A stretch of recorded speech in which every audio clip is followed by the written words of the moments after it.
हरे कृष्णा। अक्सर भक्त लोग कहते हैं कि हम भगवान का नाम इतना जप करते हैं फिर भी हमें कोई असर क्यों नहीं दिखाई देता। कि जैसे कि भगवान के नाम की महिमा है कि अगर भगवान के नाम जप करते हम तो सारे दुखों से मुक्त हो सकते हैं। भगवान का नाम जप करते हैं तो करोड़ों करोड़ जन्मों के जो पाप हैं वो भी नष्ट हो सकते हैं। पर फिर भी हम इतने समय से इतने सालों से जप कर रहे हैं, हमें कुछ असर ही नहीं होता है। हम जैसे थे वैसे ही हमारे जीवनचर्या वैसे ही चल रही है, कुछ परिवर्तन नहीं आ रहा है मन में। ऐसा क्यों हो रहा है? तो वैसे भक्तों के लिए मेरा एक उदाहरण है कि जैसे अगर आप हॉस्पिटल में जाओ और आपकी कोई बीमारी हो तो डॉक्टर आपको ट्रीटमेंट करके कुछ दवाएं लिख के देता है और उसके साथ साथ में कुछ नियम भी बताता है कि क्या खाना है, क्या नहीं खाना है और कब लेना है, कब नहीं लेना है।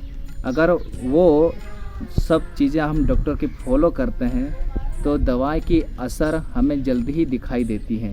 अगर हम जो कुछ भी डॉक्टर ने जो कुछ भी बोला है हमें नियम वगैरह और उस नियम को अगर हम फॉलो नहीं करते हैं तो क्या है, दवाई हम भले कितनी भी लें पर हमारी बीमारी ठीक नहीं होगी। वैसे ही हम भगवान का नाम जप करते हैं पर कुछ नियम का पालन अगर हम नहीं करते हैं तो हम पूरा जीवन भी हरे नाम जप करें फिर भी कुछ असर नहीं होगा। जैसे कि मांसाहार नहीं करना, व्यभिचार नहीं करना, छट्टा जुगार नहीं करना और नशा नहीं करना।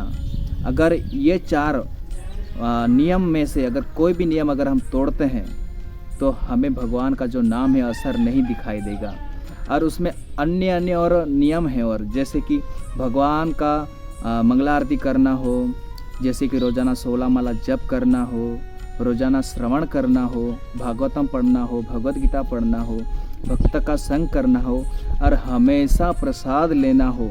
अगर हम ये सभी बातों में अगर ध्यान रख के करते हैं तभी हमें भगवान का जो नाम पवित्र है वो हमें पता चलेगा कि भगवान का नाम कितना प्रभावशाली है। अगर इनमें से कोई भी अगर हम नियम तोड़ते हैं तो हम पूरे जीवन तक अगर हरे नाम लेंगे फिर भी हमारे जीवन में कुछ परिवर्तन नहीं आएगा।